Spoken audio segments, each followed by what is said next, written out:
Two divers from Papua New Guinea are bent out of shape because after their 17-year mission to find the final resting place of Amelia Earhart, they have been kicked out of the final dive. So Amelia Earhart was a famous American aviation pioneer, and during her second attempt to circumnavigate the globe in 1937, she went missing somewhere east of PNG, where many believe her plane crashed into the ocean.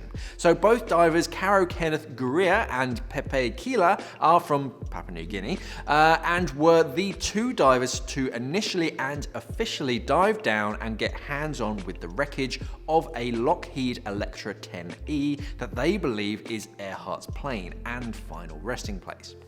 After all the sort of work that they've done, they've put into sort of finding and potentially recovering the wreckage, these two have been benched for the very final dive, and of course they're not too happy about it. So the wreckage is only around 40 meters deep, and the two divers had found wheels and other remains of the wreckage, but most importantly the cockpit and skeletal remains, of which samples have been sent to the US for testing.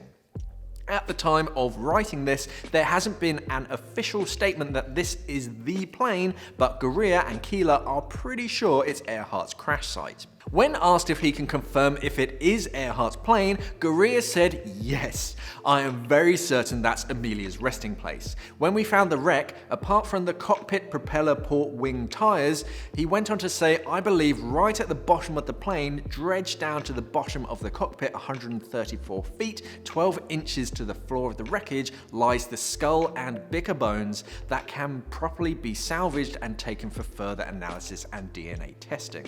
So after these guys have spent years salvaging this wreck site, they're being benched, and the final dive, so some other divers can just sort of jump in and get the glory. But at least this may finally answer what really happened on Earhart's final flight, because there are plenty of speculations and theories, ranging from Earhart landing on a different island and being killed by natives, to being captured by the Japanese, or she just assumed a completely new identity and just lived her life as Irene Bolam, apparently. But hey, it'll be pretty hard to deny DNA evidence of bones found in a crashed plane 40 meters down, now won't it? So, would you be happy to put 17 years of your life into a project only to be benched at the final dive? I probably wouldn't. Would you dive the wreckage of Earhart's plane? It's 40 meters down, that's not that deep.